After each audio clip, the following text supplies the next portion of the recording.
The radio crackled with static. "Jack, you've got 90 minutes before that creek bed floods. Get out of there." Martha's voice, tense but steady, like she'd weathered 1,000 storms before this one.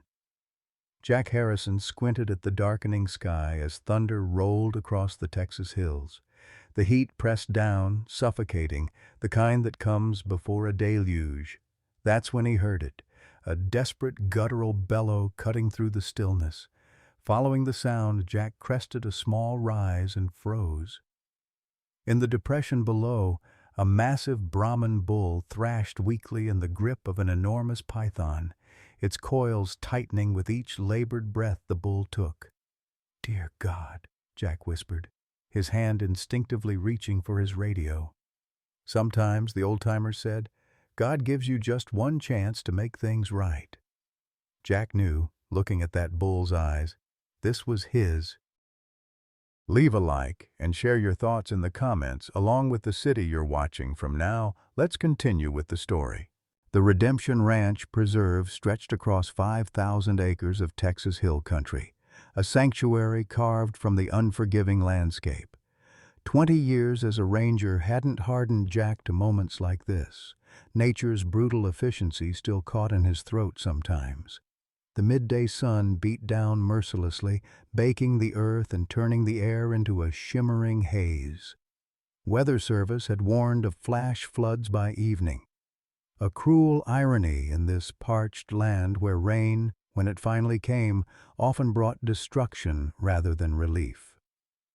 Jack's boots slid on the loose gravel as he made his way down the slope. The bull, a magnificent Brahman with a distinctive hump and drooping ears, had stumbled into a natural depression that had become a muddy wallow after last week's brief shower. Now that same mud trapped the animal, making its struggles against the python even more desperate. The snake was massive, easily 20 feet of pure muscle.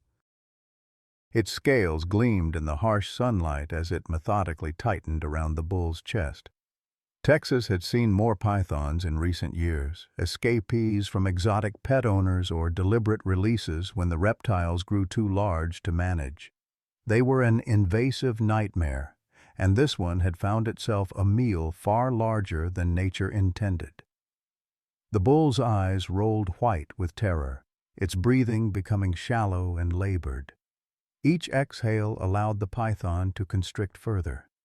It wasn't venomous, but it didn't need to be. Its killing method was simple and effective.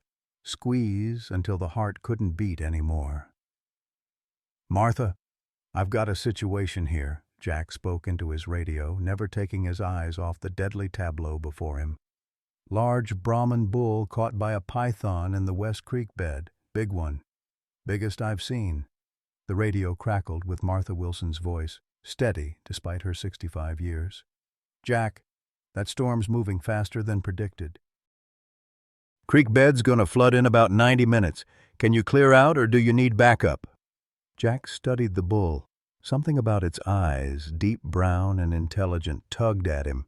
He'd seen thousands of cattle in his lifetime, but something here felt different, personal. "I can't leave him, Martha." A long sigh came through the static. "That creek bed will be the first to flood, Jack. Nature doesn't wait for rescue missions." "I know." Jack unclipped the stun device from his belt, a tool designed for emergencies, not for pythons. "But I've got to try." "Be careful, old friend. I'm sending Tomas your way, but he's on the East Ridge, 30 minutes minimum." Jack clicked the radio twice in acknowledgement, then tucked it away. The bull bellowed again, weaker this time, its massive body trembling with exhaustion. In all his years as a ranger, Jack had learned one truth. Sometimes mercy meant intervention. Sometimes it meant letting nature take its course. Today, looking into those frightened bovine eyes, the choice seemed clear. He took a deep breath and started down into the depression, careful to keep his footing in the slick mud. The python, focused on its prey, hadn't noticed him yet. "Hold on, big fella," Jack murmured. "Help's coming." Summer, 1998. The Harrison family ranch sprawled across 300 acres of hill country that had been in the family for 4 generations. Jack, then 33, remembered the weight of the bottle in his hands as he fed the gangly Brahman calf they'd named Thunderbolt. The little bull had been born during the worst electrical storm Jack had ever witnessed, lightning striking so close it had blown out the barn's ancient fuse box. "He's a fighter," Benjamin Harrison had said, watching his grandson with the calf. At 82, Jack's grandfather still moved with the wiry strength of a man who'd wrestled the land into submission through sheer force of will. "Got that look in his eye. Same as you, Jackie boy." The calf's mother had died in childbirth, leaving Thunderbolt an orphan. Jack had taken to bottle feeding him every 4 hours, sleeping in the barn during those first critical weeks. His father, Thomas, had grumbled about the waste of time on a bull that might not survive, but Jack had seen the old man sneaking extra feed to the calf when he thought no one was looking. "You're getting too attached," Thomas warned one evening, leaning against the fence as Jack brushed Thunderbolt's growing coat. "Cattle are livestock, not pets." Jack remembered looking up at his father, seeing the worry lines etched around his eyes. "He's special, Dad. Look at that birthmark." He pointed to the white star-shaped patch on the calf's right flank. "That's a sign." Thomas had snorted, but there was no heat in it. "Your grandfather's filled your head with nonsense, signs and portents. Next thing you'll be reading cattle futures and chicken entrails." But even Thomas had to admit that Thunderbolt was exceptional as the calf grew into a powerful yearling. His conformation was nearly perfect. Broad chest, strong legs, the classic Brahman profile with its pronounced hump and intelligent eyes.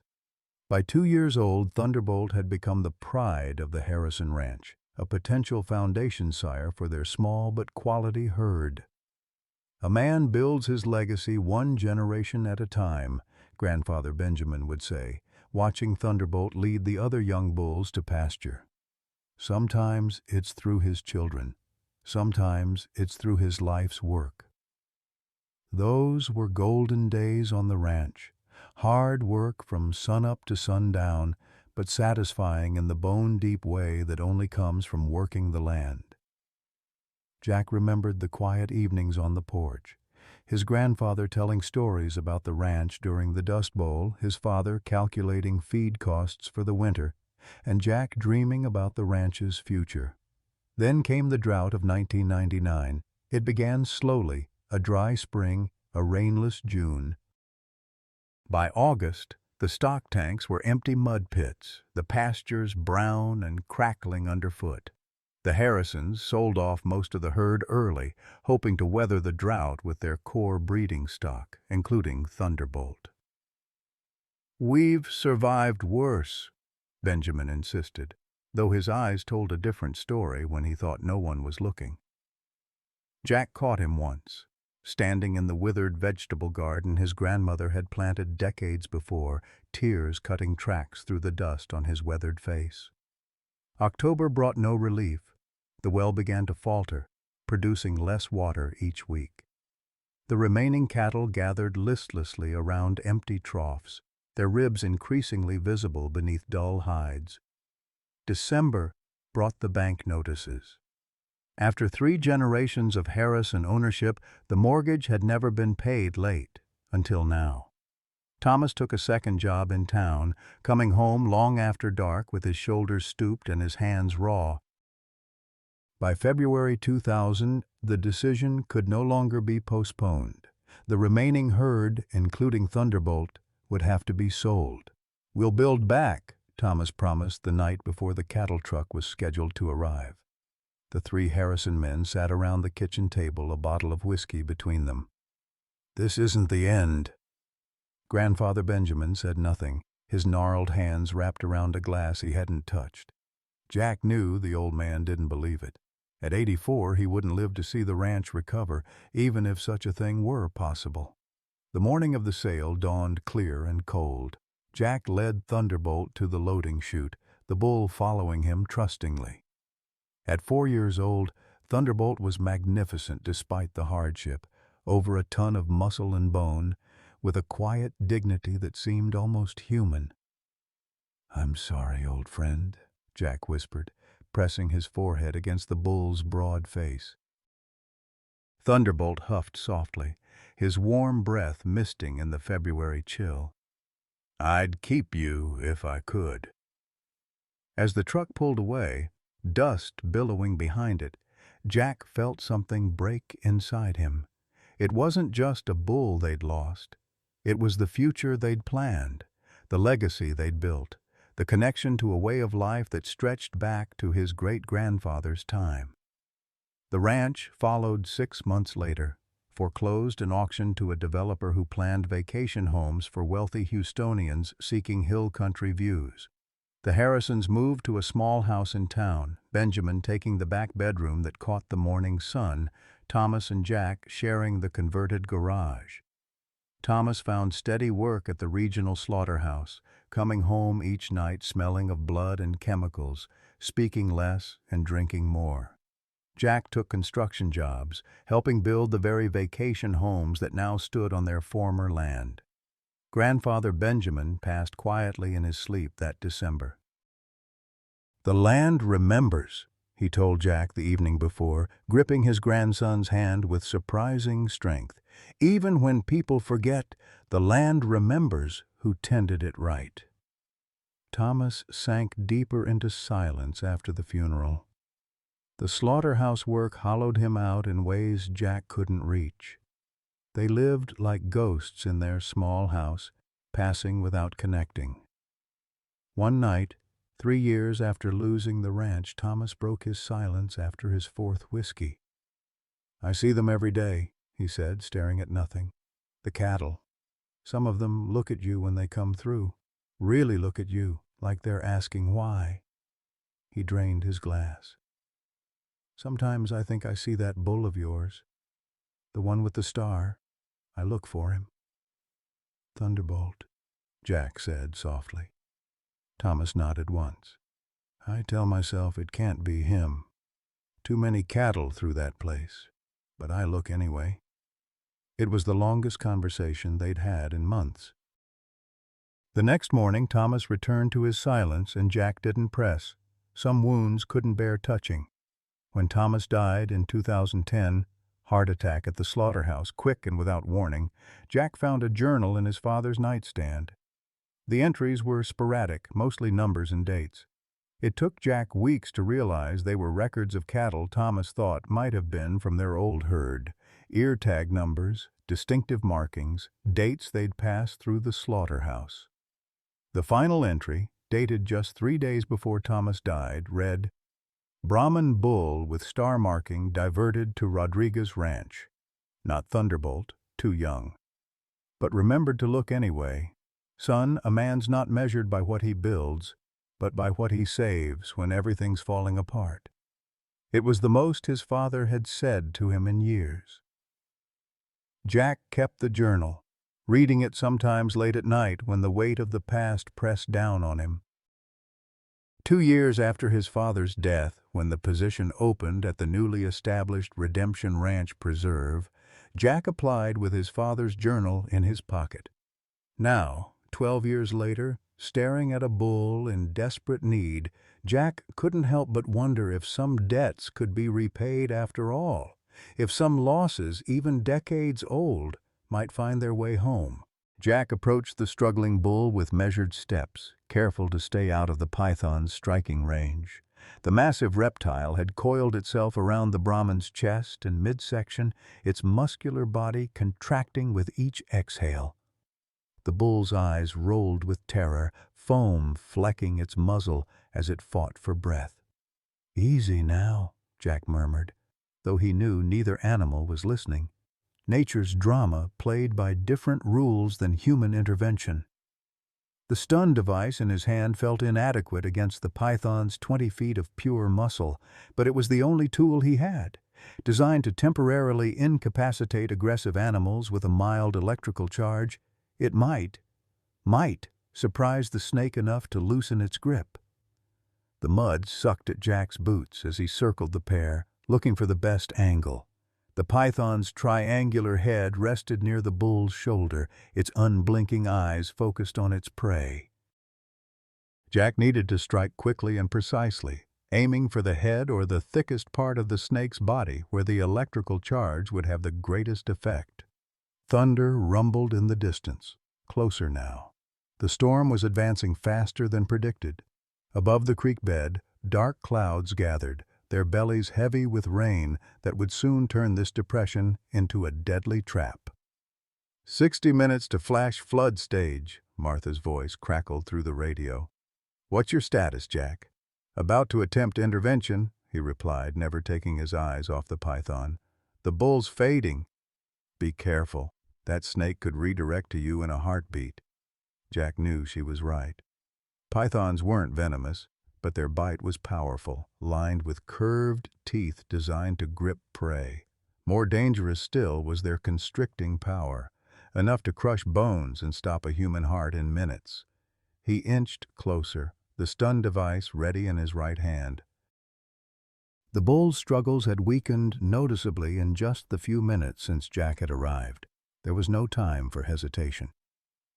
"Here goes nothing," Jack muttered, lunging forward and pressing the stun device against the python's body just behind its head.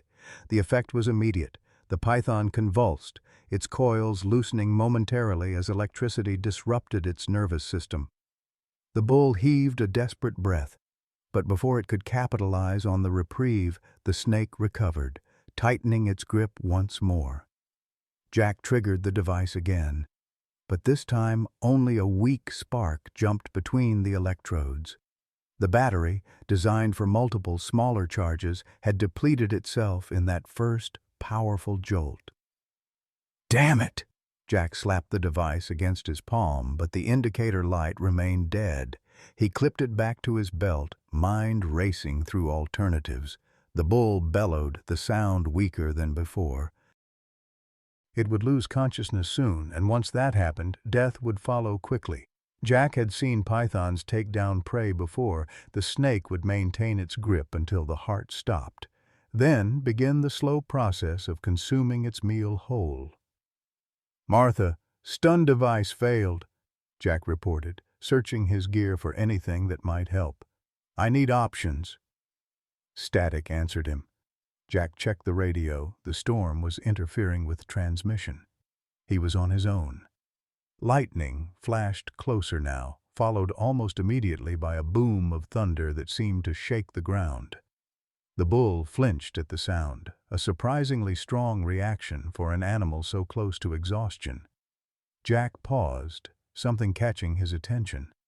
As the bull shifted position slightly, he glimpsed a patch of white on its right flank, partially obscured by mud but unmistakably star-shaped. His breath caught, a star-shaped birthmark. "It can't be," he whispered, moving to get a better look. The marking was exactly where Thunderbolt's had been, a 5-pointed star with one point slightly longer than the others. Jack had traced that shape 1,000 times while grooming the young bull, had sketched it in his journal, had described it to his father when arguing for keeping Thunderbolt as their herd sire. 25 years was a long life for a bull, especially one that had likely spent years in production. But Brahman cattle were known for their longevity, and the distinctive hump and drooping ears of this animal marked it clearly as a purebred. "Thunderbolt?" Jack whispered, his voice barely audible even to himself. The bull's eye rolled toward him, pain and fear evident. But something else flickered there too, a focus that seemed almost like recognition. Another crack of thunder and the first heavy raindrops began to fall, spattering the dusty ground with dark spots the size of quarters. The storm had arrived, and with it the clock had started ticking even faster. Jack glanced up at the ridge line, searching for any sign of Tomas or other rangers responding to Martha's call for backup. The preserve stretched across thousands of acres, and even with ATVs, response times could be long. He was still alone. Movement on the far side of the depression caught his eye. At first he thought it might be Tomas arriving, But then he realized the shapes were too large, too numerous. A small herd of Brahman bulls, 5, maybe 6 of them, had appeared at the ridge, their massive silhouettes stark against the darkening sky. Jack tensed. A group of bulls could be dangerous, especially when agitated by the storm or drawn by the distress calls of another bull. If they decided to charge down into the depression, both Jack and the python would be in serious trouble. "Just what I need," Jack muttered, turning his attention back to the immediate problem. Without the stun device, his options were limited and dangerous. He could try to physically unwrap the python, a technique that required multiple people and carried enormous risk. Or he could try to find something to wedge between the coils to give the bull room to breathe, but anything strong enough to resist the python's crushing force would likely injure the bull in the process. The rain began to fall harder, turning the depression's floor slick with mud. Water pooled in the lowest spots, confirmation of Martha's warning about flash floods. This landscape, baked hard by months of sun, couldn't absorb sudden rainfall. Instead, the water would race across the surface, gathering in natural channels like this creek bed, transforming them from dusty depressions to raging torrents in minutes. Jack keyed his radio again. "Martha, do you copy? I need advice on python handling. Over." The static had worsened, but he thought he caught fragments of her reply, something about the head and staying clear. The bull, Thunderbolt, made a sound halfway between a groan and a bellow, his massive body trembling with exhaustion. The python adjusted its coils, seeking better purchase as its prey weakened. Jack removed his belt, a heavy leather strap with a solid brass buckle. Not ideal, but it might serve as a makeshift lever if he could work it between the coils. He approached from behind the python's head, knowing that the snake's limited field of vision made this the safest angle. As he knelt in the mud beside the struggling animals, the rain plastering his shirt to his back, Jack found himself whispering a prayer, something he hadn't done since his grandfather's funeral. "Lord, if you're listening, I could use a hand here." Lightning split the sky directly overhead, followed instantly by a deafening crack of thunder. The bull lurched with surprising strength, nearly breaking the python's hold. Jack saw his opportunity and darted forward, wedging the belt between 2 coils and pulling with all his might. The python hissed, its head whipping around with startling speed. Jack jerked backward, but not quickly enough. The snake's teeth grazed his forearm, leaving 4 parallel cuts that immediately welled with blood. "Son of a—" Jack stumbled back, clutching his arm. The pain was sharp, but manageable. More concerning was the water now covering his boots. The depression was filling faster than he'd anticipated. The bull's eyes found him again, and this time, Jack was certain he saw recognition there. The animal's gaze held a desperation that transcended mere survival instinct. There was intelligence there, and something like a plea. "I'm not giving up on you," Jack promised, tearing a strip from his shirt to bind his bleeding arm. "Not this time." On the ridge, the other bulls had begun to move, picking their way carefully down the slope toward the depression. Their approach wasn't the headlong charge Jack had feared, but a deliberate, almost cautious advance. The water continued to rise, now halfway up Jack's calves. He estimated he had perhaps 45 minutes before the depression would become dangerously flooded, less time than Martha's original warning, but the storm had accelerated beyond predictions. Jack keyed his radio one last time. "Martha, creek bed flooding. Bulls still trapped with python. Multiple other bulls approaching my position. I'm staying with the situation." He didn't wait for a reply, knowing one was unlikely to come through the storm's interference. The decision made, Jack turned back to the trapped bull, mind racing through options. The python had adjusted its grip after Jack's attempt with the belt, its coils now wrapped more tightly around the bull's chest.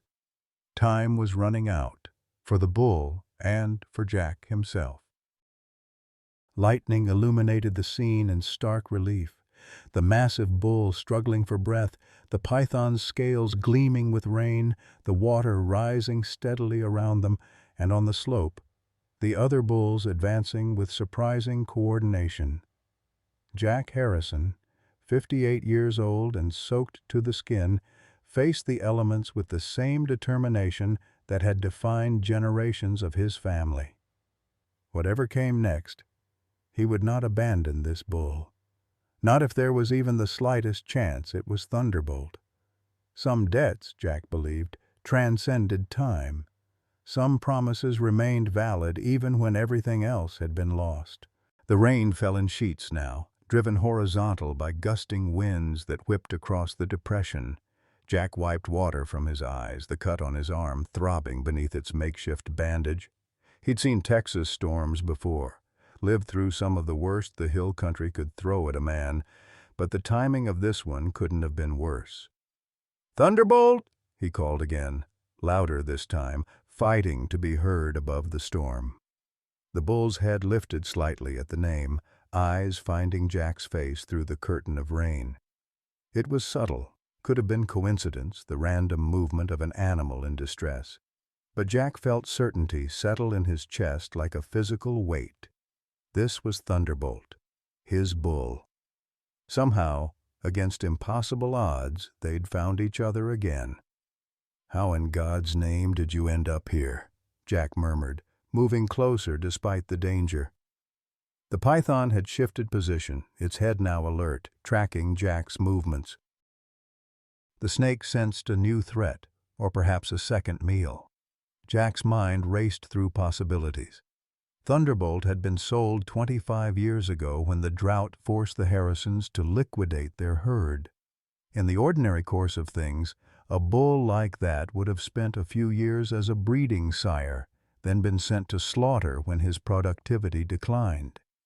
Yet here he was, decades later, somehow part of the Redemption Ranch preserve. Unless... Jack's breath caught as a memory surfaced. His father's journal, the final entry.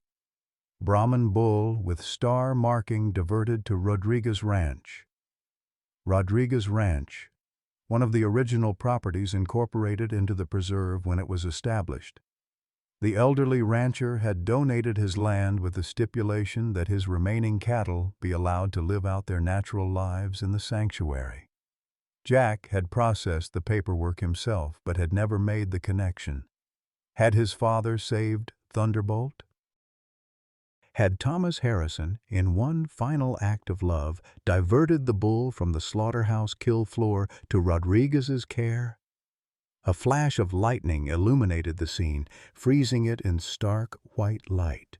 The python's coils wrapped around Thunderbolt's massive chest, the water now reaching Jack's knees, the approaching bulls picking their way carefully down the slope, and overhead, storm clouds churning like a biblical omen. In that frozen moment of illumination, Jack saw something he'd missed before. Thunderbolt's left ear bore a tag. Not the original Harrison Ranch identifier, but a newer one, likely placed when the preserve took inventory of Rodriguez's donated herd.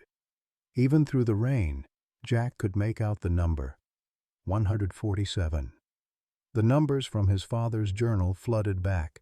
Bull, number 147, star marking, diverted.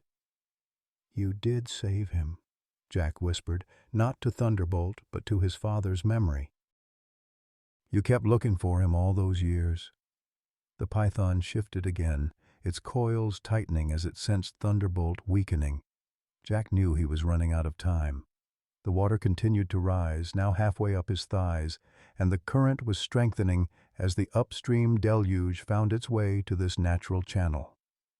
His radio crackled suddenly, Martha's voice breaking through the storm's interference. "Jack, position, danger, evacuate now." Only fragments, but the message was clear. The flash flood was accelerating faster than predicted. Whatever Jack was going to do, he needed to do it immediately, both for Thunderbolt's sake and his own. The approaching bulls had reached the edge of the depression, their massive forms looming through the rain. They stopped there, as if assessing the situation. Jack tensed, wondering if they would charge now, adding a new dimension of danger to an already impossible situation. His arm throbbed where the python had grazed him, the pain a constant reminder of the risk. At 58, Jack wasn't young anymore. He'd spent decades working outdoors, and his body bore the evidence of that hard life. The stiffness in his knees on cold mornings, the shoulder that never quite healed after a fall from horseback 15 years ago.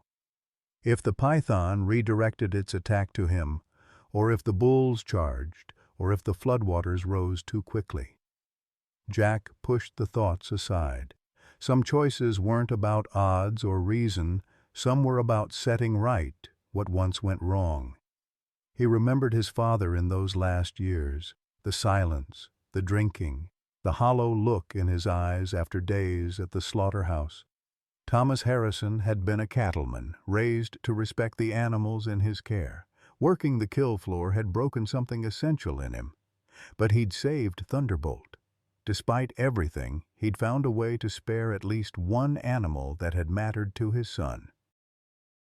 "I won't waste that, Dad," Jack promised aloud. "Not now." With renewed determination, Jack waded closer to the struggling pair.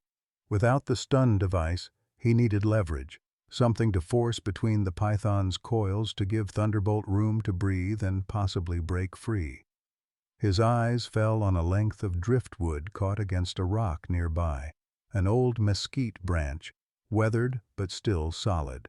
Jack lunged for it, fighting against the strengthening current. His fingers closed around the wood just as another flash of lightning split the sky, followed instantly by a deafening crack of thunder. Thunderbolt bellowed, a sound more desperation than strength. The python, perhaps startled by the thunder or sensing its prey's final weakening, began to shift its coils for a tighter grip. Jack knew this was the moment, perhaps the only moment he would get. Gripping the mesquite branch with both hands, he drove one end between the python's coils, aiming for the small gap near Thunderbolt's shoulders. The snake hissed, its head whipping around with frightening speed, but Jack was ready this time. He ducked the strike and pushed harder on the branch, using it as a lever to force space between the constricting coils. "Come on!" he shouted at Thunderbolt. "Fight!" Whether the bull understood the words or simply responded to the sudden relief of pressure, Thunderbolt surged upward with unexpected strength. For a moment, Jack thought it might be enough, that the combination of his leverage and the bull's power might break the python's hold. But the snake was tenacious. It readjusted, one coil slipping free only for another to tighten. Jack lost his footing in the rising water, stumbling to one knee. Pain lanced through his injured arm as he caught himself against Thunderbolt's flank. The contact brought him face to face with the star-shaped birthmark. Despite the rain and mud, the white fur formed a perfect five-pointed star, exactly as he remembered. In that moment, pressed against the animal he'd raised from a calf, Jack felt a lifetime of memories cascade through him, bottle-feeding the orphaned calf, his grandfather's approval, his father's grudging pride, the golden days before the drought took everything. "I'm sorry," Jack whispered, his voice breaking. "I'm sorry we couldn't keep you." Thunderbolt's eye rolled toward him, and Jack would have sworn he saw understanding there. The bull exhaled heavily, then drew in a deep breath, expanding his chest against the python's grip. Jack felt, rather than saw, the snake's adjustment, a ripple of powerful muscle beneath scaled skin.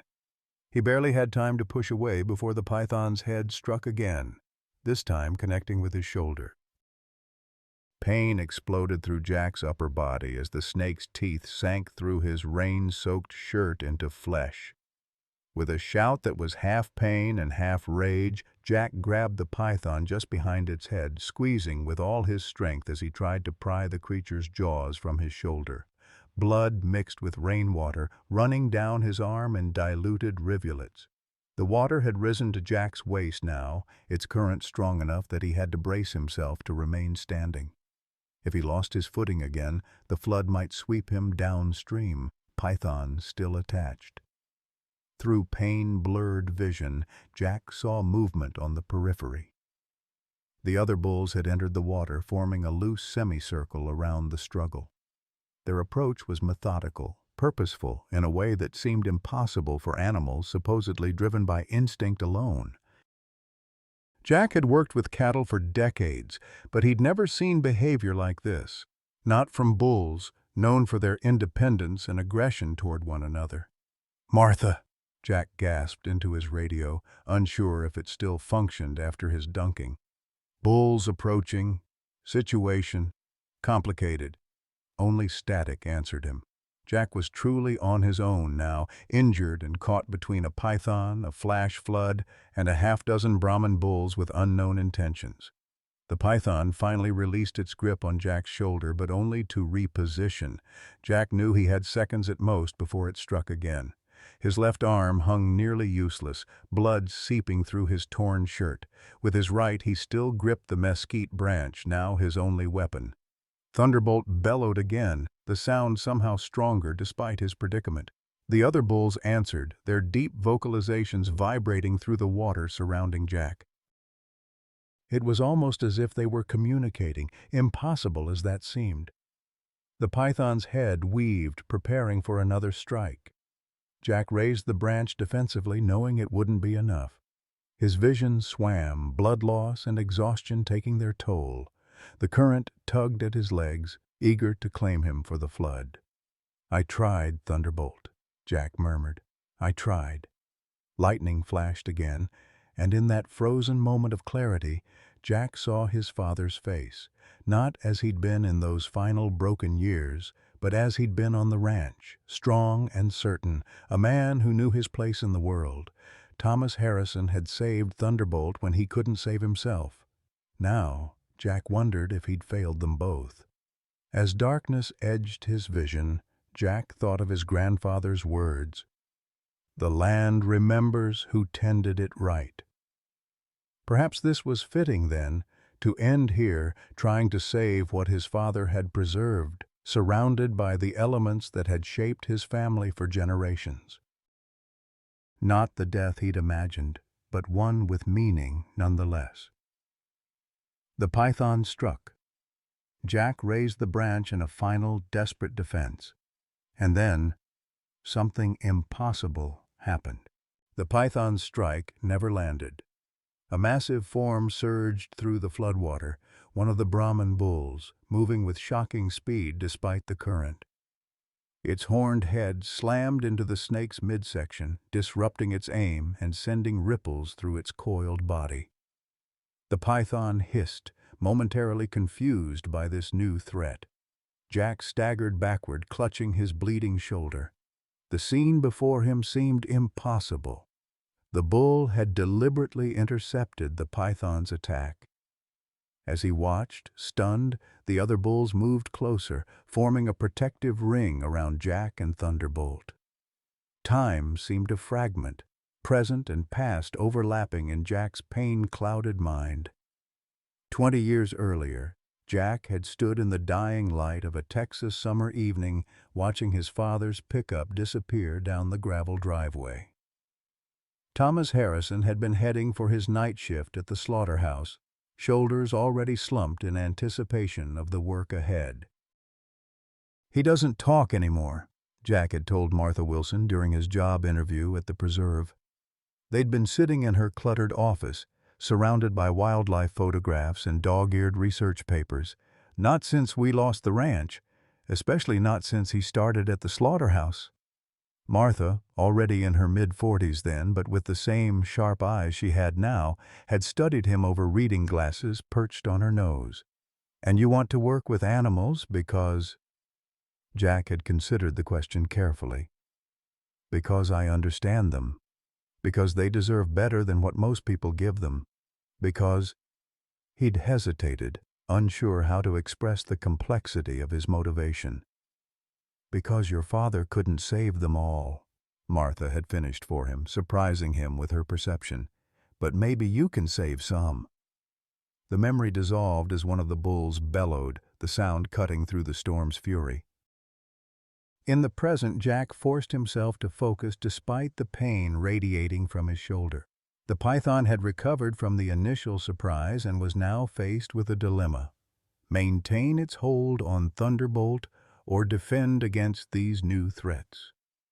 The water continued to rise, now reaching Jack's chest when he stood in the deepest part of the depression.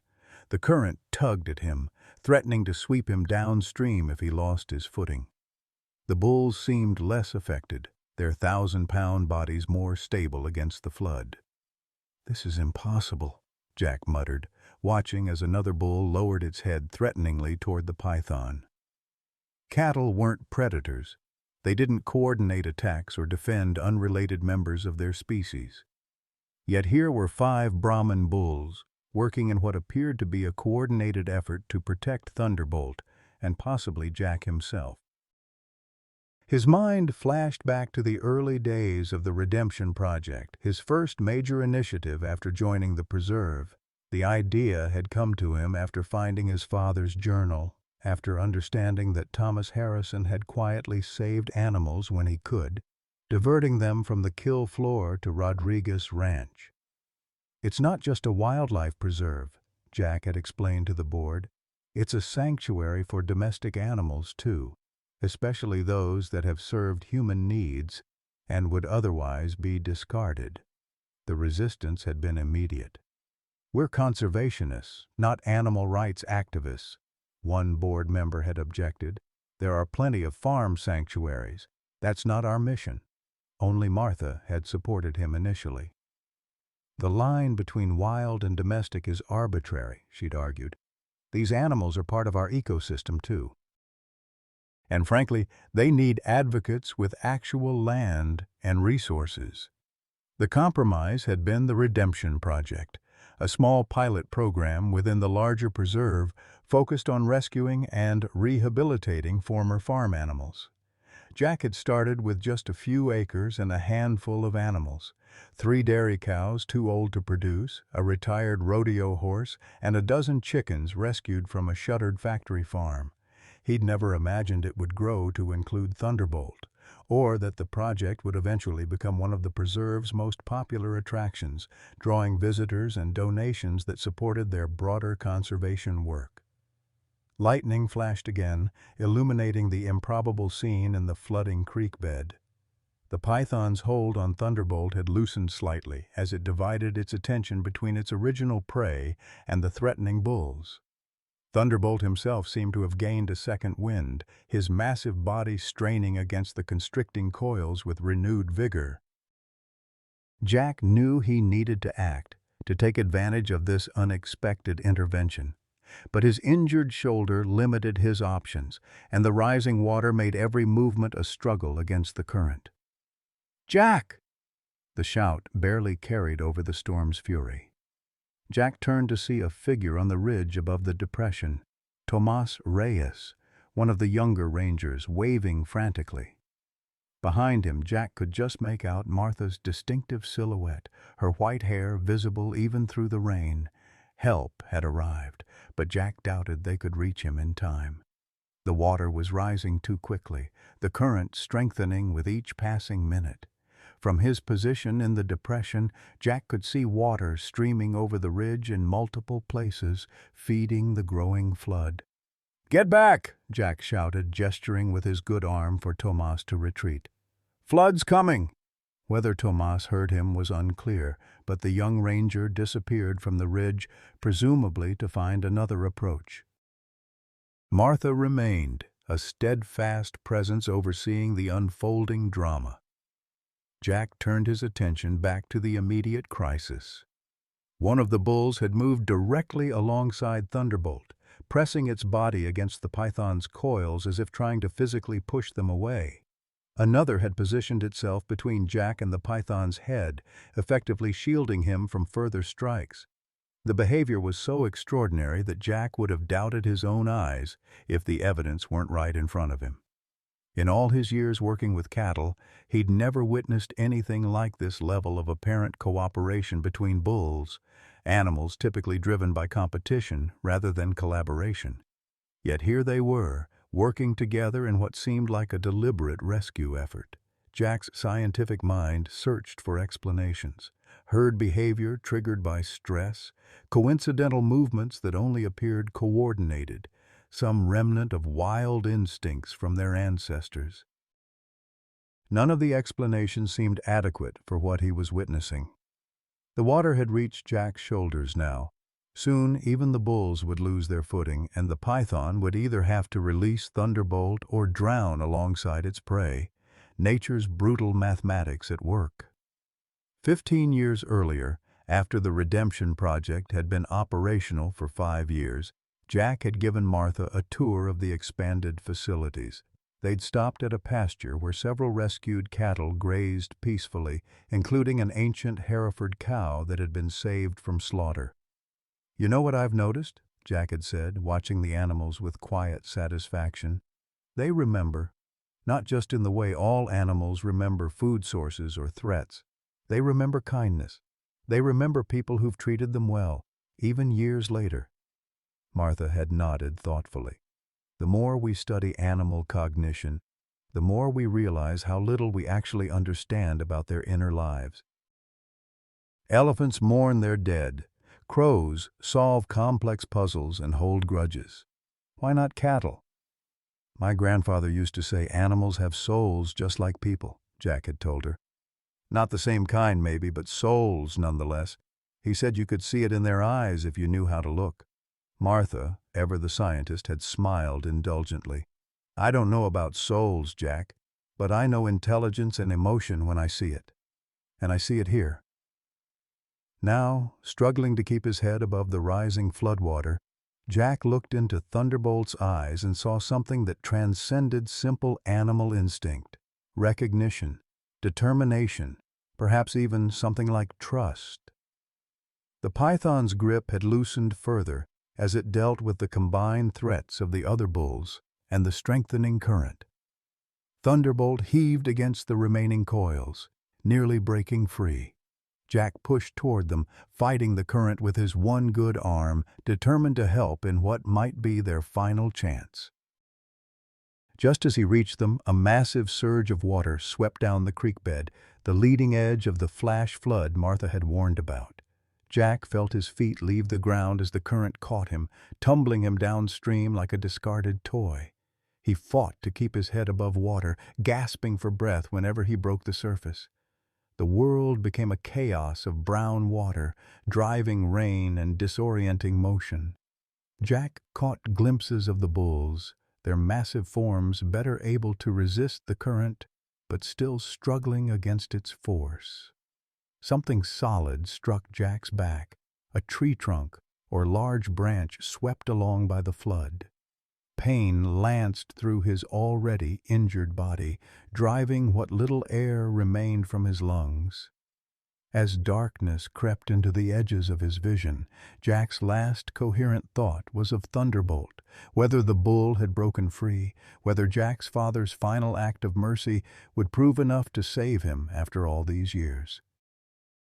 The flood carried Jack around a bend in the creek bed, sweeping him into deeper water. His consciousness flickered, memories flashing behind his eyes like the lightning overhead. His grandfather teaching him to bottle feed Thunderbolt as a calf. His father standing silent at the loading chute as the cattle truck pulled away. Martha welcoming him to the preserve, offering him a chance to build something new. The star-shaped birthmark on Thunderbolt's flank, a cosmic signature marking him as special. "The land remembers," his grandfather had said. And perhaps, Jack thought, as darkness claimed him, so do the animals who share it with us. Consciousness returned to Jack in fragments. The taste of mud in his mouth, the distant rumble of thunder, the ache that seemed to permeate every inch of his body. He was lying on his side, water still swirling around him, but shallower now, no longer threatening to drown him. Somehow, the flood had deposited him on a slightly elevated area of the creek bed, a natural berm that rose just enough to keep his head above water. Jack tried to move and immediately regretted it. Pain lanced through his shoulder where the python had struck, and his ribs protested sharply, likely cracked from impact with whatever had hit him in the flood. He forced his eyes open, blinking away rain and mud to assess his situation. The storm continued unabated, sheets of rain reducing visibility to mere yards. The creek bed had transformed from a dusty depression to a churning river at least 30 feet across. Jack had been swept around a bend, perhaps a quarter-mile downstream from where Thunderbolt had been trapped. There was no sign of the bull, the python, or the other Brahmins that had intervened so improbably. "Thunderbolt," Jack whispered, the name emerging as a croak from his parched throat. He needed to move to find shelter before hypothermia set in, to get his injuries treated. But more urgently, he needed to know what had happened to Thunderbolt. Had the bull broken free? Had the python maintained its deadly grip? Had they both been swept away by the flood, locked together in a fatal embrace? With a groan that came from somewhere deep in his chest, Jack pushed himself to a sitting position. The world tilted alarmingly, and for a moment he thought he might pass out again. He breathed deeply until the dizziness subsided, then took stock of his injuries. His left shoulder was a mess, the python's teeth having left puncture wounds that still oozed blood. His shirt was torn and soaked with a mixture of blood and muddy water. His ribs protested with each breath, and various scrapes and bruises decorated his arms and legs, souvenirs of his journey downstream. At 58, Jack knew his body wouldn't bounce back from this punishment as quickly as it might have 30 years ago. But he was alive. The flood hadn't claimed him, despite the odds. Jack's hand went instinctively to his belt, searching for his radio, but it was gone, lost somewhere in the churning waters. He was alone, injured, and with no way to call for help. Night would fall in a few hours, and though the summer storm might pass, temperatures could still drop dangerously after dark. "Think, Harrison," he muttered to himself, his father's voice echoing in his memory. Thomas had always insisted that panic was a luxury working people couldn't afford. When things go sideways, that's when you need your wits most. Jack surveyed his surroundings more carefully. The berm where he'd been deposited extended about 20 feet along the creek bed, rising just enough to form a small island in the flood. The main current flowed to his right, still powerful enough to sweep away anything in its path. To his left, a more gradual slope led up toward the ridge that bordered the creek bed. If he could make it up that slope, he might be able to orient himself and find a path back to the preserve's main facilities. But first, he needed to look for Thunderbolt, or any evidence of what had happened after Jack had been swept away. Gritting his teeth against the pain, Jack pushed himself to his feet. The world swam alarmingly for a moment, but he remained upright through sheer force of will. The rain had slackened somewhat, improving visibility. Jack scanned the creek bed upstream, searching for any sign of the bull or the python. At first he saw nothing but rushing water and debris. Then, about 50 yards upstream, a flash of movement caught his eye. And something large was struggling against the current, making slow but steady progress toward the bank. Jack's heart leaped. Could it be Thunderbolt? Had the bull somehow broken free and survived the flood? He started moving upstream along the berm, keeping his footing as best he could on the slick, muddy surface. Each step sent fresh pain shooting through his injured ribs, but Jack ignored it, focused entirely on reaching whatever he had glimpsed.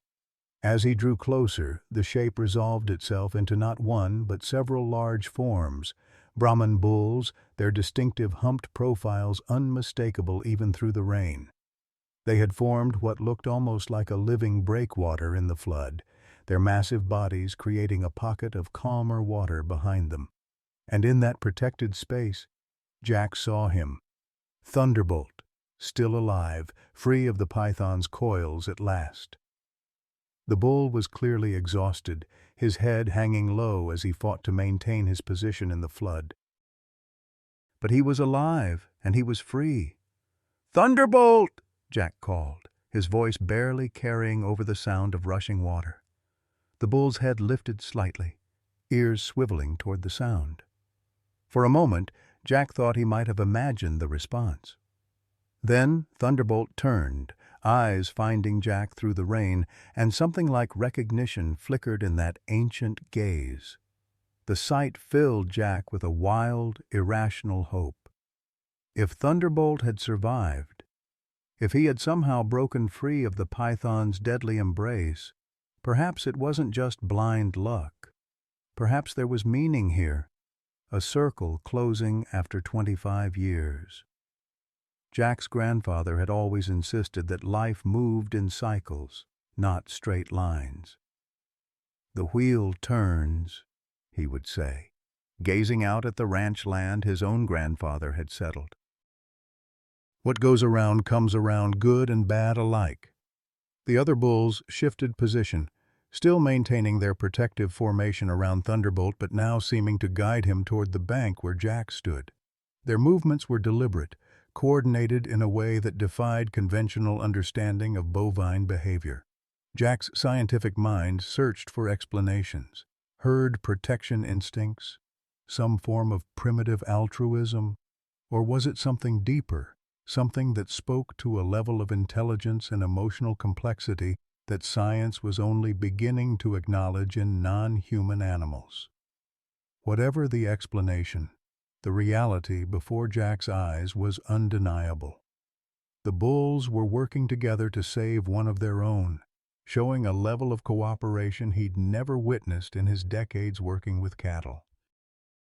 As Thunderbolt and his unlikely rescuers drew closer to the bank, Jack spotted something else in the flood, a long, sinuous form being carried downstream, occasionally visible as it was tossed by the current. The python had not maintained its grip on Thunderbolt, but whether it had released its prey voluntarily or been forced to let go, Jack couldn't tell.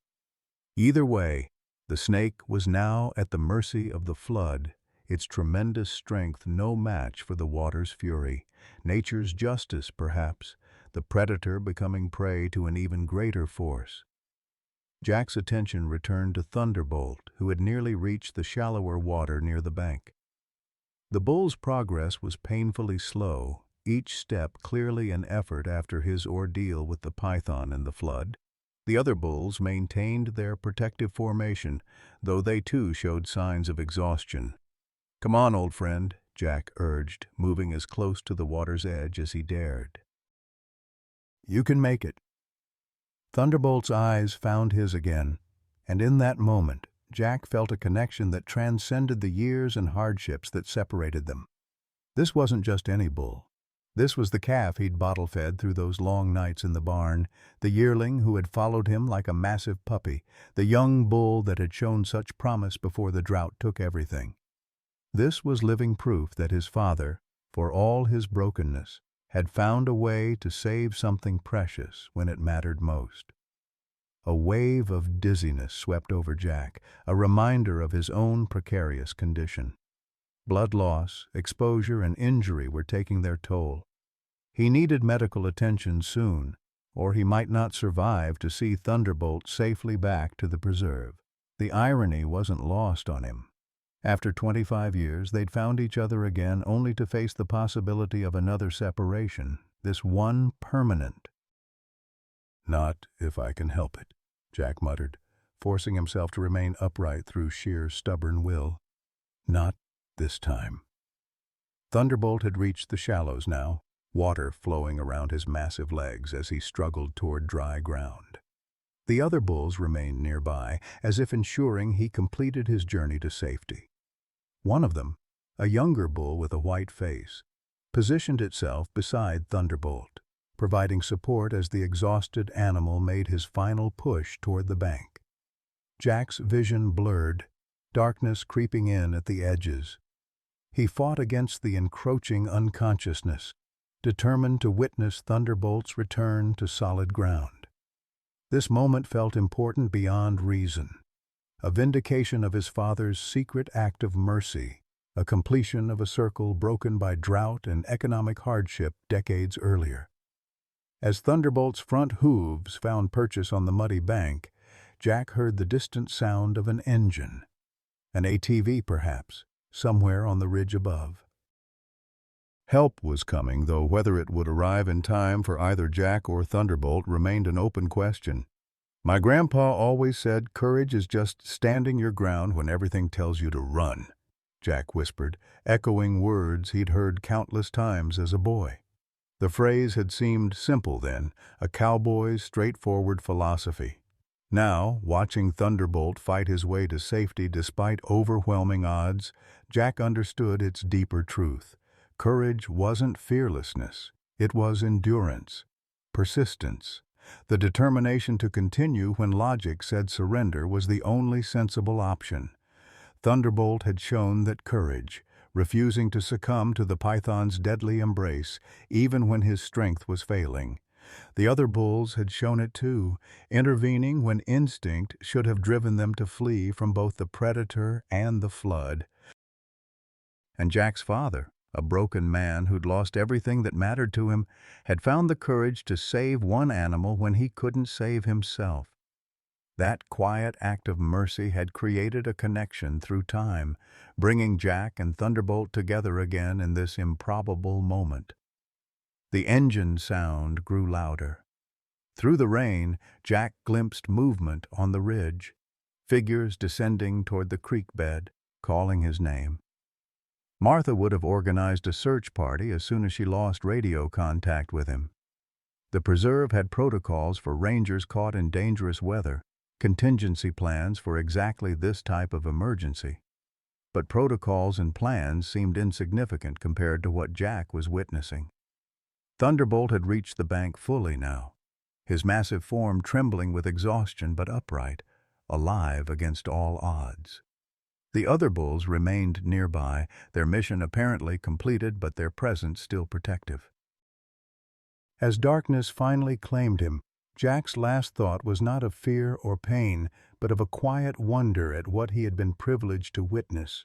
A demonstration of intelligence, cooperation, and loyalty that defied conventional understanding of animal behavior. His grandfather had been right, after all. Animals did have souls, if soul meant the capacity for connection, for loyalty, for something like love. Jack had seen it today in Thunderbolt's eyes, in the actions of the other bulls, in a display of cooperation that science might struggle to explain, but that Jack understood in some deeper, more intuitive way. The wheel turns. What was lost returns. Some bonds survive even 25 years of separation. As consciousness slipped away, Jack felt a rough, warm tongue against his face. Thunderbolt, standing over him now, keeping watch as the darkness took him. Jack's return to consciousness was gradual, a slow ascent through layers of darkness. First came sound, the steady beep of monitoring equipment, the hushed voices of medical staff, the distant rumble of thunder as the storm continued its path across Texas hill country. Then sensation, the stiff sheets beneath him, the dull throb of pain in his shoulder and ribs, the pinch of an IV in his arm. Finally, light filtered through his eyelids, and with tremendous effort, Jack opened his eyes. The hospital room came into focus, standard issue with pale blue walls, fluorescent lighting, and a window showing night had fallen outside. Martha Wilson sat in a chair beside his bed, her weathered face lined with concern and fatigue. She looked up from her book as Jack stirred, relief flooding her expression. "About time you rejoined the living," she said, her gruff tone belied by the gentleness with which she adjusted his pillow. "Doctors say you've got 4 cracked ribs, a torn shoulder that needed 20 stitches, and enough bruises to win a bar fight championship. Not bad for an old cowboy." Jack tried to speak, found his throat too dry, and accepted the water Martha offered through a straw. After a few sips, he managed to form the question that burned most urgently in his mind. "Thunderbolt?" Martha's eyes softened. Your bull is fine. Better than you, actually. Tomas and the team got him to the veterinary facility. Dehydrated, some lacerations where the python had him, but nothing that won't heal. Jack closed his eyes briefly, relief washing through him. When he opened them again, he found Martha studying him with an expression he couldn't quite read. "You want to tell me what happened out there?" she asked quietly. "Tomas says when they found you, there were 6 Brahman bulls standing in a circle around you.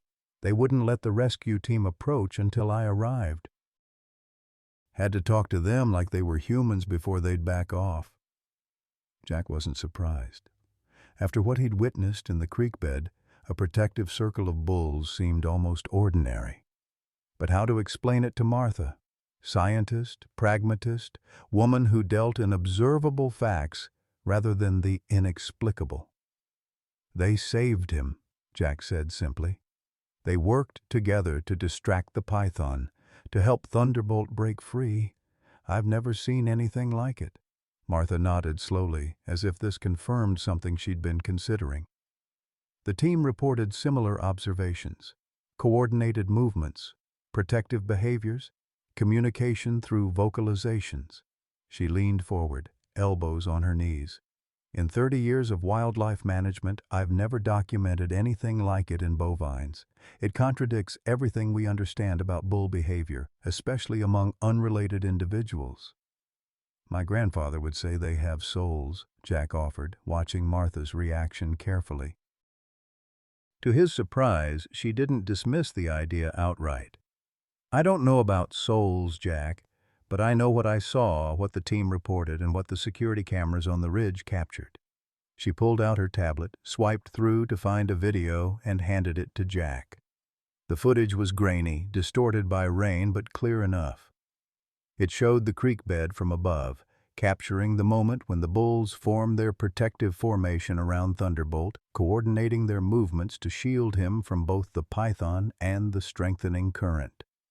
Later footage showed them guiding Thunderbolt to safety, then forming a circle around Jack's unconscious form, standing guard until help arrived. "That's not standard herd behavior," Martha said as Jack handed back the tablet. "That's not even advanced herd behavior. That's something else entirely." Jack thought of his father's journal, of the careful records Thomas Harrison had kept of cattle that passed through the slaughterhouse, of his final entry about diverting Thunderbolt to Rodriguez Ranch. Had Thomas seen something in the animals he processed day after day? An intelligence, a capacity for suffering, a spark of something that humans didn't have words to properly describe. "I need to tell you something about Thunderbolt," Jack said. He found himself recounting the whole story: the calf born during a lightning storm, the drought that cost the Harrisons their ranch, the sale of their herd, and his recent discovery that his father had saved Thunderbolt from slaughter, sending him to Rodriguez Ranch, which eventually became part of the preserve. 25 years, Martha mused when he finished.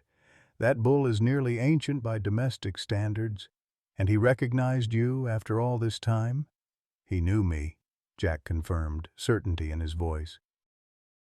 "And I knew him. The star-shaped birthmark on his flank. It's unique, like a fingerprint."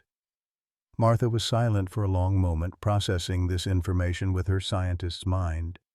"The research on animal cognition has advanced dramatically in the past decade," she finally said. "Recognition of human faces, long-term memory, emotional attachments. We're finding evidence for capabilities we previously attributed only to primates and a few other species like dolphins and elephants." "And now cattle?" Jack suggested. "Perhaps." Martha's expression was thoughtful. "Or perhaps what we witnessed was something specific to these particular animals under these particular circumstances." Lightning flashed outside the hospital window, briefly illuminating the room with stark white light. The storm was moving away now, its fury spent, but its presence still felt in the rumble of distant thunder. Jack thought of the python, swept away by the flood. Nature's brutal efficiency at work, the predator becoming prey to a greater force. He wondered if the snake had survived, if it had managed to find purchase somewhere downstream and escape the rising waters. Part of him hoped it had. The python had only been following its nature after all, just as the bulls had followed theirs in protecting Thunderbolt. Or had they transcended nature? Had they shown something beyond instinct, a calculated cooperation, a moral choice to protect one of their own despite the risk? "I've been thinking about the Redemption Project," Martha said, shifting topics in her characteristic abrupt manner. "About expanding it. The board's been impressed with visitor response, and frankly, the fundraising potential is significant. People connect with these animals, with their stories." Jack nodded, knowing where she was heading. "And Thunderbolt's story is compelling. More than compelling. It's extraordinary." Martha leaned back in her chair, her expression shifting to one Jack recognized, the look she got when formulating a new conservation strategy. A bull saved from slaughter reunites with his original caretaker 25 years later during a life-threatening situation where other bulls demonstrate unprecedented cooperative behavior to save them both. That's not just a story, Jack. That's a game changer for how people perceive these animals. Jack understood the implications.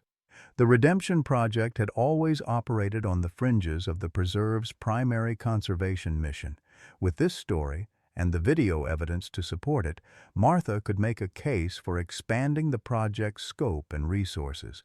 More animals could be saved, more research conducted into bovine intelligence and behavior, more public education about the complex inner lives of creatures many considered simply as food. But there was a personal dimension, too, one that Martha, with her keen perception, didn't miss. "Your father would be proud," she said quietly. "What he started with one act of mercy, you've built into something that could change how we understand these animals." The mention of his father brought a tightness to Jack's throat. Thomas Harrison had died believing he'd failed to save the ranch, failed to provide for his family, failed to live up to the legacy his own father had entrusted to him. He'd never known that his small act of defiance, diverting one bull from the slaughterhouse, would ripple outward through time, eventually leading to this moment. "I hope so," Jack managed, his voice rough with emotion. Martha squeezed his hand briefly, then stood. "The doctors want to keep you overnight for observation. Tomorrow, if you're stable, we can arrange for you to see Thunderbolt at the veterinary facility." "Thank you," Jack said, meaning it for more than just the arrangement to see Thunderbolt. Martha had been his champion from the beginning, supporting the Redemption Project when others saw it as a distraction from the preserve's core mission. After Martha left, Jack lay in the dimly lit hospital room, listening to the fading storm and reflecting on the day's events. The pain medication made his thoughts slightly fuzzy around the edges, but one certainty remained crystal clear. What he had witnessed in that creek bed was extraordinary, a glimpse into capabilities that science was only beginning to acknowledge in non-human animals. His grandfather's words echoed in his memory. "Animals have souls just like people. Not the same kind, maybe, but souls nonetheless. You can see it in their eyes if you know how to look." Jack had looked into Thunderbolt's eyes today and seen recognition, intelligence, perhaps even some form of love. He'd witnessed bulls cooperating to save one of their own, showing a level of coordination that defied conventional understanding of bovine behavior. As he drifted toward sleep, Jack found himself wondering what his father had seen in the eyes of the cattle that passed through the slaughterhouse. Had he recognized something there that others missed? Had that recognition been part of what broke him, driving him to drink and silence? And in saving Thunderbolt, had Thomas found a small measure of redemption for the thousands he couldn't save? Jack's dreams were a kaleidoscope of images. His grandfather teaching him to rope on the family ranch, his father's silent form slumped at the kitchen table after a shift at the slaughterhouse, Thunderbolt as a gangly calf following Jack around the barn, the python's scales gleaming in the rain as it tightened around the bull's chest, the other Brahmins moving with impossible coordination to save one of their own. Through it all ran a single thread of understanding. Some bonds transcended time, transcended even species. Some connections, once formed, could never truly be broken. Morning brought clarity and lessened pain. Jack woke to find Tomas Reyes in the chair Martha had occupied the night before, the young ranger's usually cheerful face serious with concern. "Boss," Tomas acknowledged when he saw Jack was awake. "How you feeling?" "Like I went 10 rounds with a python and lost," Jack replied dryly. "How's Thunderbolt?" Tomas's expression shifted to something like awe. "That bull is something else, Mr. Harrison. Doc Alvarez says he's recovering faster than expected. And the other bulls, they're still hanging around the veterinary facility. Won't leave like they're standing guard or something." Jack wasn't surprised. After what he'd witnessed, the continued protective behavior seemed almost normal. "And the python?" "No sign of it," Tomas reported. "Flood probably carried it miles downstream. It'll turn up eventually, though. Snakes that size usually do." The door opened, admitting a doctor who introduced herself as Dr. Patel. She checked Jack's vitals, examined his shoulder wound, and pronounced him stable enough for discharge later that morning. "Though I'd strongly advise against any strenuous activity for at least 6 weeks," she added, fixing Jack with a stern look that suggested she knew exactly how likely he was to follow that advice. "I just need to check on my bull," Jack assured her. "No python wrestling for a while, I promise." Dr. Patel's expression softened slightly. "I heard about what happened. The rangers who brought you in couldn't stop talking about it. You're lucky to be alive, Mr. Harrison." Lucky didn't begin to cover it, Jack thought as the doctor left. What had happened in that creek bed went beyond luck, beyond coincidence, beyond the ordinary workings of nature. It had been, in some inexplicable way, a completion of a circle broken 25 years earlier when drought forced the Harrisons to sell their herd. The wheel turns. What was lost returns. The veterinary facility at Redemption Ranch Preserve was a testament to Martha Wilson's commitment to excellence. What had started as a simple treatment area for injured wildlife had evolved into a state-of-the-art complex capable of handling everything from routine checkups to complex surgeries. Today it housed one very special patient. Jack eased himself carefully from Tomas's truck, wincing as the movement pulled at his injured shoulder. 3 days had passed since the python incident, and while the doctors had cleared him for light duty, his body reminded him with every movement that he'd narrowly escaped death in that flooded creek bed. "You sure you don't want the wheelchair, Mr. Harrison?" Tomas asked, hovering nearby with the concern of a much younger man for an elder. "I've been walking since before you were born, Tomas," Jack replied with a gruff affection that took any sting from the words. "I reckon I can manage the 50 feet to the door." As they approached the facility, Jack noticed the unusual security presence, 2 additional rangers stationed outside, scanning the surroundings with alert eyes. Inside, the reason became clear. The story of Thunderbolt's rescue and the extraordinary behavior of the Brahman bulls had spread like wildfire, drawing media attention and a flood of requests from researchers eager to document and study the phenomenon. Martha met them in the lobby, her expression a mixture of exasperation and pride. "There's a primatologist from Stanford who insists on flying in tomorrow," she informed Jack without preamble. "Says if what we've documented is accurate, it rewrites our understanding of bovine cognition. I've got calls from National Geographic, 3 major universities, and a documentary filmmaker who just won an Oscar." "Quite a circus," Jack observed, hiding his discomfort at the attention. He'd always preferred working with animals to dealing with people, especially people with cameras and microphones. "It's an opportunity," Martha corrected him, leading the way down a corridor toward the large animal treatment area. For the preserve, for the redemption project, and for changing how people think about these animals. She paused, fixing Jack with her penetrating gaze. But none of that matters if it's not what's best for Thunderbolt and the others. You know them better than anyone. What do you think? The question took Jack by surprise. Martha was the director, the one who made the tough calls about the preserve's direction. That she would defer to his judgment on this matter was a testament to how much their relationship had evolved over the years. I think we proceed carefully, Jack answered after a moment's consideration. Allow limited observation, control the narrative so it doesn't become sensationalized. These aren't circus animals performing tricks. What they did was something else entirely. Martha nodded, satisfied with his response. My thoughts exactly. Now, there's someone waiting to see you. She pushed open the double doors to the large animal recovery area. The space was designed with both functionality and comfort in mind. High ceilings, good ventilation, spacious stalls with soft bedding, and access to an outdoor enclosure where recovering animals could move around under supervision. Thunderbolt occupied the largest stall, his massive form immediately recognizable even at a distance.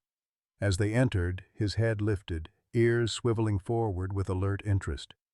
When he caught sight of Jack, something remarkable happened. The bull made a low, rumbling sound, not a bellow of distress or a warning, but something that sounded almost like a greeting.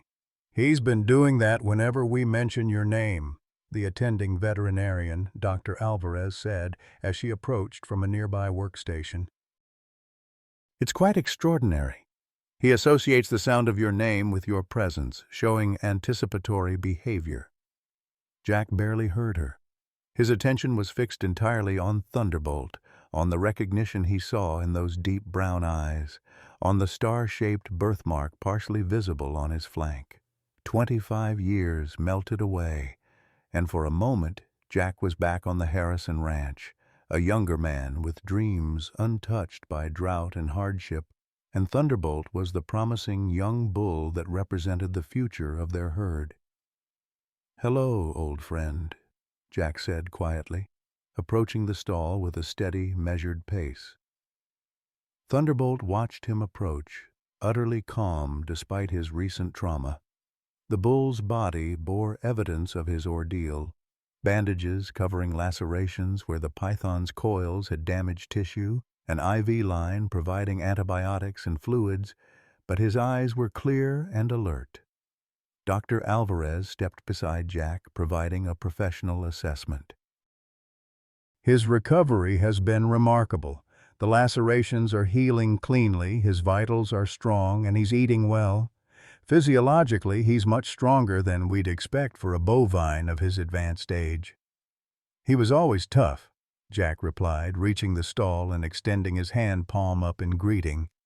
Without hesitation, Thunderbolt extended his massive head, touching his wet nose to Jack's palm in a gesture of such gentle trust that Jack felt his throat tighten with emotion. This wasn't just any bull. This was the animal he'd raised from a shaky-legged calf, the one his father had secretly saved from slaughter, the living connection to a past Jack had thought lost forever. Dr. Alvarez watched the interaction with professional interest. The bond is clearly mutual. In my 20 years of veterinary practice, I've rarely seen this level of recognition and trust between human and bovine, especially after such a long separation. Jack heard the scientific curiosity in her voice, understood her desire to quantify and classify what she was witnessing. But some things defied simple classification. Some connections existed in that liminal space between scientific fact and something deeper, something older than modern understanding. "What about the other bulls?" Jack asked, still maintaining contact with Thunderbolt, whose massive head had relaxed against the stall door, apparently content with Jack's presence. "That's the other extraordinary aspect," Dr. Alvarez replied, gesturing toward the outdoor enclosure visible through large windows at the rear of the facility. "They've remained nearby since we brought Thunderbolt in." They graze in the enclosure during the day, and at night they position themselves around the building, almost like sentinels. Jack followed her gaze to where several Brahman bulls could be seen grazing peacefully in the enclosure. Their behavior appeared normal to casual observation, heads down, tails swishing occasionally to dislodge flies. But Jack noticed how they maintained awareness of the building, how they positioned themselves to maintain line of sight to Thunderbolt's location. "We've been documenting their behavior," Martha added, "establishing baselines, recording vocalizations, tracking movement patterns. The preliminary data suggests a level of social complexity we've never observed in domestic cattle." Jack nodded, unsurprised. After witnessing their coordinated rescue effort in the creek bed, he'd have been more shocked if the bulls had simply wandered away, returning to normal bovine behavior as if nothing extraordinary had occurred. "Have you identified them?" he asked. "Are they all from the Rodriguez donation?" "That's where it gets even more interesting," Martha replied, pulling out her tablet and bringing up a database. 3 are indeed from the original Rodriguez herd, which means they've lived alongside Thunderbolt for potentially decades. But 2 others are more recent additions to the preserve, rescues from different sources within the past 5 years. The implication was clear. The cooperative behavior wasn't limited to bulls with long-established relationships. Somehow, the more recent arrivals had integrated into the social structure, participating in the collective decision to rescue Thunderbolt and now to maintain protective proximity during his recovery. "My grandfather used to say animals know things we've forgotten," Jack mused, stroking Thunderbolt's broad forehead with his good arm. "Said we humans traded that knowledge for words and tools, but the animals kept it." Dr. Alvarez smiled politely, the smile of a scientist humoring folk wisdom while maintaining professional skepticism. Martha's reaction was more thoughtful, the look of someone who'd seen enough in her long career to know that science continually expanded its boundaries, often validating what traditional knowledge had recognized for generations. "The board is meeting tomorrow to discuss expanding the Redemption Project," Martha informed Jack, changing the subject. "With the attention this incident has generated, we have an opportunity to secure significant new funding. I'd like you to present the proposal, Jack. This has been your vision from the beginning." Jack's automatic instinct was to decline. He'd never been comfortable in boardrooms or with formal presentations. He'd always preferred to let his work speak for itself. But he recognized the importance of the opportunity. Expansion of the Redemption Project meant more animals saved, more research into their capabilities, more education for the public about the complex inner lives of creatures many viewed as mere commodities. "I'll do it," he agreed, surprising himself almost as much as Martha. "Good," she said, satisfaction evident in her tone. "I've already started drafting the proposal. We'll review it this afternoon if you're feeling up to it." The next hour passed in quiet observation of Thunderbolt and discussion of his care plan with Dr. Alvarez. The bull seemed content with Jack's presence, occasionally making that same low, rumbling sound that seemed to indicate recognition and perhaps even pleasure. When it was time to leave, Jack found himself reluctant to go, as if some part of him feared that Thunderbolt might disappear again if he looked away. Rationally, he knew the bull was receiving excellent care and would continue his recovery under Dr. Alvarez's watchful eye. But the fear of loss, once experienced, never fully faded. "I'll be back tomorrow," he promised Thunderbolt, giving the bull's massive head a final stroke before stepping away. Outside, the Texas summer sun beat down with characteristic intensity, the recent storm having done little to break the season's heat. Jack paused, looking out over the preserve that had become his home and life's work. From this vantage point, he could see the rolling hills stretching toward the horizon, the scattered stands of live oak and mesquite providing shade for wildlife, the distant glint of the creek where just days ago he'd nearly lost his life. "Your father really would be proud," Martha said, joining him in his contemplation of the landscape. "Not just of what you've built here, but of who you've become." Jack hadn't expected the comment, and it struck him in a place he usually kept carefully guarded. Thomas Harrison had died believing himself a failure, never knowing that his small act of defiance, saving one bull from slaughter, would ripple outward through time, eventually creating something meaningful and lasting. "I hope so," Jack replied, his voice rougher than he intended. 6 months later, on a crisp autumn morning, Redemption Ranch Preserve hosted the official opening of its expanded facilities. The new Bovine Cognition and Behavior Research Center stood as the crown jewel of the expansion, a purpose-built facility where researchers could observe and document the complex social structures and cognitive abilities of cattle in a setting designed for their comfort and natural behavior.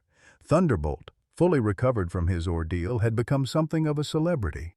His story, carefully managed by Martha to avoid sensationalism, had captured public imagination and sparked renewed interest in animal cognition studies.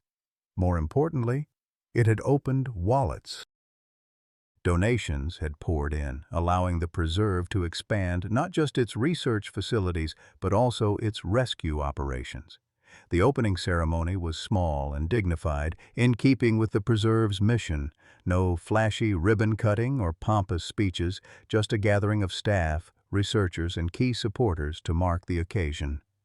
Jack, uncomfortable in the suit Martha had insisted he wear, stood slightly apart from the main group, preferring to observe rather than be the center of attention.